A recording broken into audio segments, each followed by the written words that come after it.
Welcome to episode 26 of the Think Wildlife podcast. Today I will be speaking to Dr. Ricky Okello to discuss about the great work being done by gorilla doctors and the diseases threatening gorillas around Uganda. My first question is that could you elaborate a bit about what you do at the gorilla doctors? Good morning, good afternoon, or good evening to everyone hearing me, depending on where you are listening from.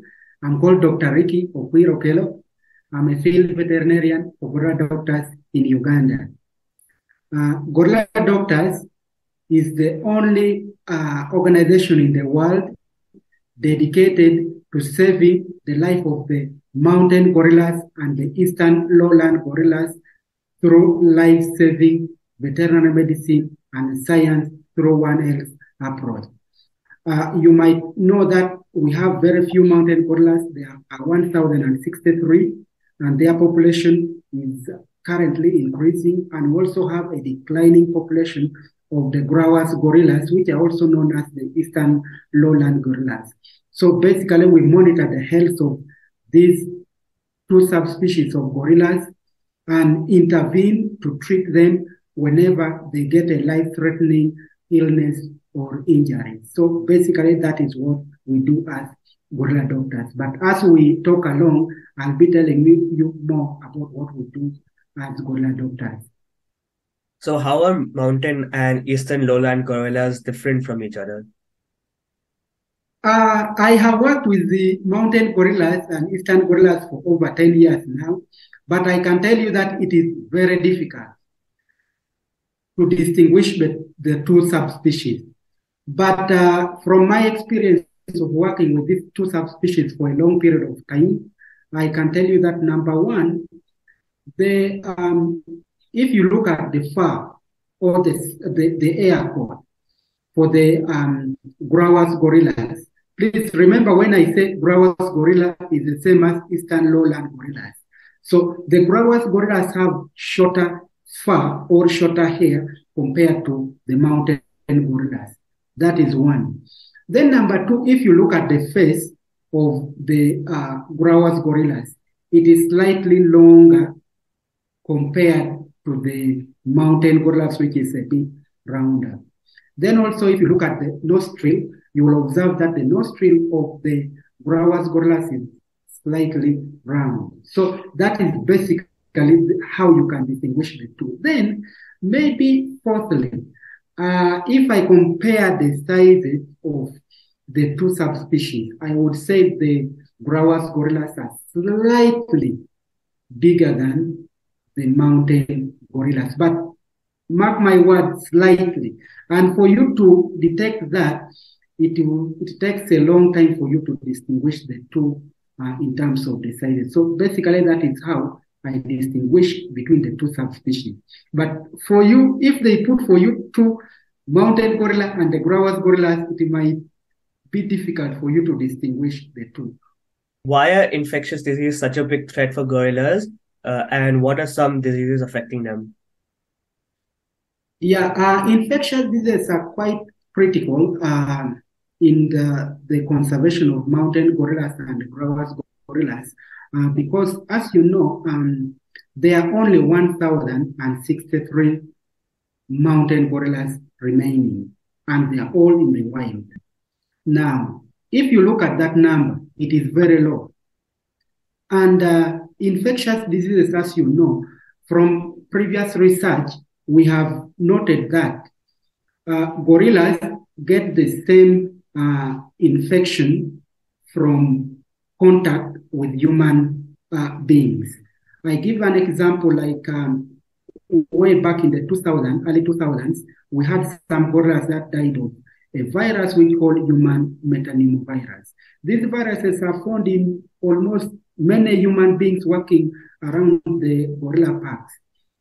And it does not affect humans that much. But when it entered into the gorilla population, it killed 2 gorillas. So that is an indicator that when we keep on contacting with these mountain gorillas, then they are prone to catching infectious diseases from us. And as you can also note that tourism, if you look at the contacts between,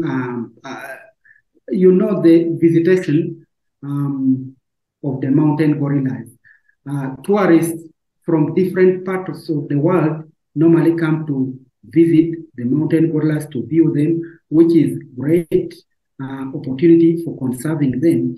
But as you know, they come from different parts of the world and they can easily get into contact with the mountain gorillas. There is a possibility of disease transmission to these gorillas, which might end up infecting them and then reducing their population. But I can tell you that what we have done to curb that, gorilla have rules, we call gorilla visitation rules, where to avoid such infectious diseases, where when gorillas, when you go for to visit the mountain gorillas, basically you keep some distance. Currently we are 10-meter distance. Whenever you are coughing, you try to turn your mouth and cough the other side. If you are sick, you don't visit the mountain gorillas. So such rules have enabled reducing the chances of infecting the mountain gorillas with the infectious disease. And the number one threat to the mountain gorillas, I would say respiratory infection, which we normally, whenever we find a life-threatening respiratory infection in the mountain gorillas, we do intervene and then treat so that mountain gorilla can recover. Yeah, so number one, the most common disease, we have the respiratory infection. And then number two, we have the parasitic infection. And here I'm talking about mainly the helminths, the roundworms and the tapeworms, mainly. The trematodes we have not found so much in the mountain gorillas, but mainly the roundworms and the tapeworms are very common findings in the mountain gorillas. But I can tell you that not all the gorillas that have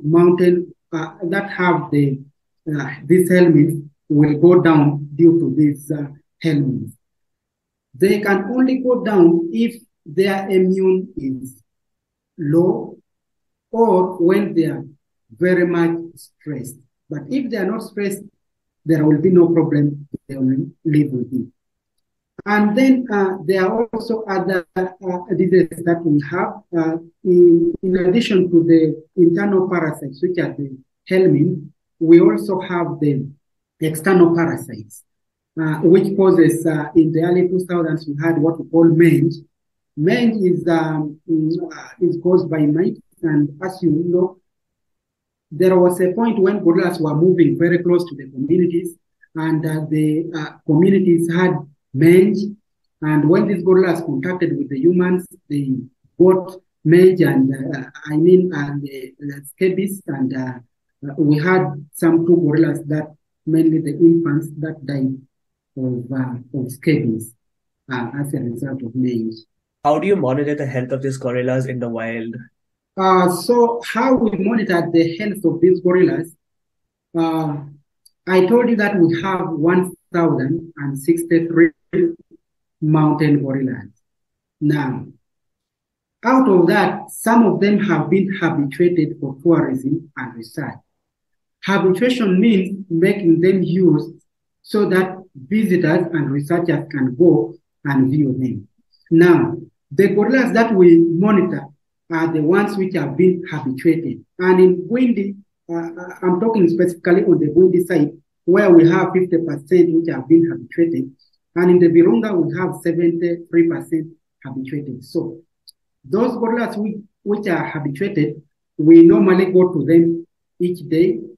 We assess their health by looking at their physical appearances, looking at their skin color. You know, gorillas have black and shiny skin hair.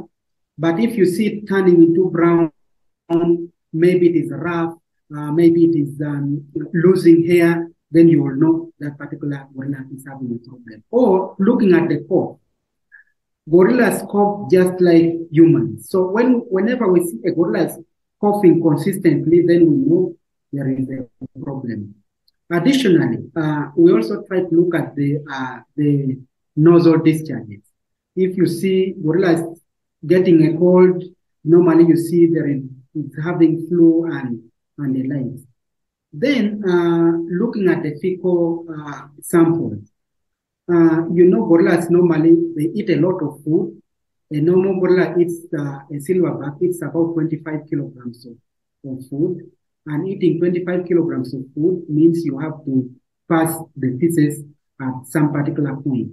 So we normally observe these feces for the mountain gorillas. For the color, we know the normal color of the feces of a gorilla. We also know the consistency when it is loose, or we also check inside and see if it is having any worms in the feces, then we shall know that gorilla is not healthy. And then I would also talk about the behavior. Gorillas stay in a family, and if one particular gorilla is maybe not feeding, maybe walking slowly, maybe not doing what it's not supposed to do, then you know that particular gorilla is not healthy.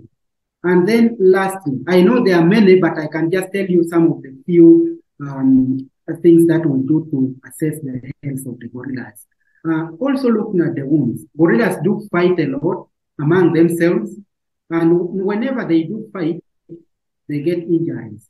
And when they have injuries, not that we shall treat all the gorillas that have injuries, but we shall monitor and see how big is the wound, where is the location of the wound. Normally, the wounds which are on the eye are so delicate, or around the ear sac of the gorilla is delicate. So for such situation, we normally monitor and see if it is infected.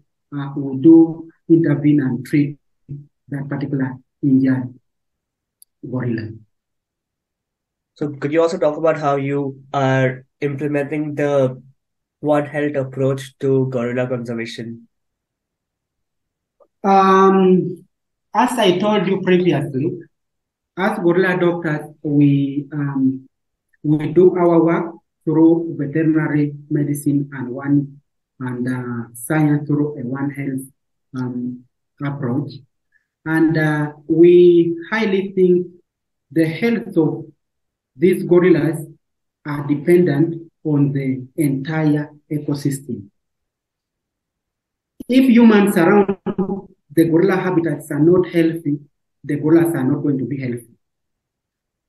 If animals, the livestock, the cows, the cattle, the pigs, the sheep around the national parks are not healthy, they can infect the mountain gorillas. If other wildlife around these gorilla habitats are sick, then we shall know they can easily infect the mountain gorillas. So basically what we do, we try not only to work on the health of the mountain gorillas, but also to work with the communities surrounding these national parks. And we have quite a number of activities that we do. One of them is what we call health screening for the park personnel. So basically we have rangers who go to see these gorillas every day. And we want to be sure that these rangers are healthy before they reach the gorillas. So we normally do an annual health screening for the rangers that work in the park, and we do a follow-up. Currently, we have a human medical doctor that we pay in Rwanda that try to treat the park rangers that are sick of various diseases. So that is one. Then number two, we do rabies vaccination for dogs and cats for areas around the parks. And then also we do health education. We go around the communities in the park to teach them how they can keep healthy, they can also keep the gorillas healthy. And then what I'll talk research, wildlife surveillance. So over the past many years, we do wildlife surveillance for not only gorillas, but domestic animals and other wildlife in the park to see if they have any viral pathogens that can have a potential impact on the mountain gorillas. Could you elaborate a bit on the Predict project being run by gorilla doctors?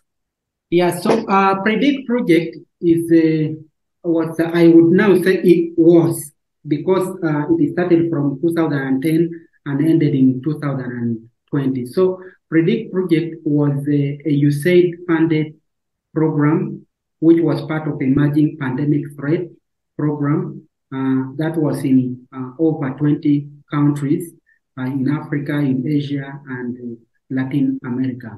That was in charge of surveillance, wildlife surveillance, to see the potential pathogen spillover from wild to the human population. As you know, about more than two-thirds of the pathogens are known to be from to be on humans, are known to be coming from the wildlife.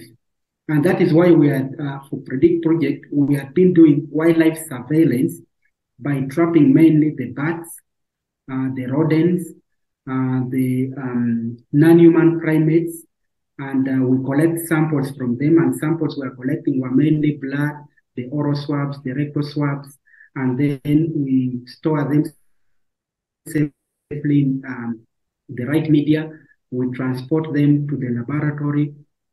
We had several laboratories across the country, and then they would be tested for which viral pathogens they have and the potential of them coming into the human population. And briefly, maybe to tell you the results, over the past 10 years, from 2010 to 2020, the Predict project discovered over 900 new viral pathogens. Not new, but I would say novel. Viruses that had not been detected before. And one of the most interesting things was the coronaviruses. We discovered over 500 coronaviruses. And in 2010, 2019, before the COVID broke, when we were in one of the workshops, and researchers for Predict were sharing their results, you could clearly see that there were over 500 new novel coronaviruses. They had never been detected before.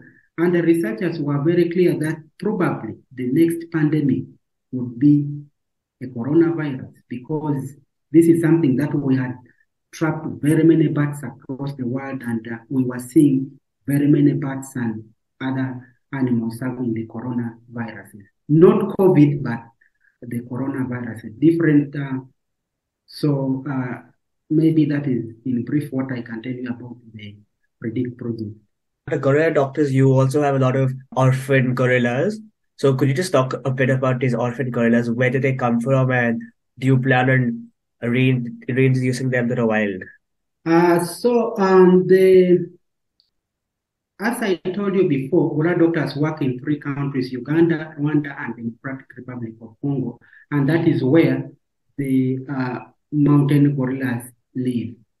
Now, in the early 2000s, in DRC is Democratic Republic of Congo. As you know, there is a lot of insecurity there. A gorilla family was killed by the rebels. And when the rangers went in the morning, they found many gorillas were killed in the group, and some infants were left helpless. They could not live, and those gorillas were, after discussion with different partners, were taken into our custody, and we started taking care of them until they were transferred to Senkwekwe, which is also in DRC, and we have been taking care of them. But that was some time back, and you know, gorillas don't live that long, and some of them some of them along the coast became ill, and currently we have 2 remaining mountain gorillas in captivity that we take care of them. by giving veterinary care. So, how can an individual contribute to gorilla conservation? Pardon? How can individuals contribute to gorilla conservation? Oh, that's a big question. I can assure you that gorilla conservation, um, the conservation of gorillas requires a collaborative approach. No single person can work alone to conserve the gorillas. It's a work of different kinds of people who work to achieve the gorilla conservation. And I'm talking from the gorilla the perspective as a veterinarian. Now, as gorilla doctors, maybe I don't know whether I could pass, before I answer your question, I can give you a small statistics. Yeah, sure. The mountain gorillas are increasing at 4% per annum. Out of that 4%, 2% of that population growth is a result of the veterinary care that we give to them. When they get injuries, when they get snares, when they get uh, sick, we do treat. And that intervention contributes to 2% growth. And as you know, that requires facilitation. Gorilla doctors, number one, you see, if you come to these national parks, you will see that the distance from one park to another is such a long distance. Sometimes for you to move from one place to another place, it can take you 1 or 2 days. And that requires a lot of things like vehicles. It requires fuel. Some of the medicine that we have are not found in the region. It means we have to get some of those medications.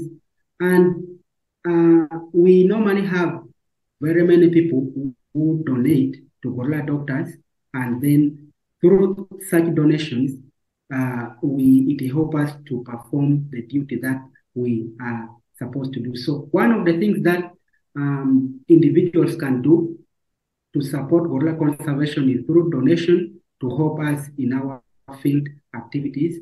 Then number two, capacity building. We have had several people, professionals, who do give us knowledge, train us as veterinarians in new knowledge, so that we can apply the knowledge they have told us into gorilla conservation. And then I could also say morale. Every individual, when you give us morale, we get activated, we go to the field, we go to the forest, and we do whatever we want to do, knowing that we have people who are backing up us up, and then we do our work efficiently. So that is how individuals can support the gorilla conservation.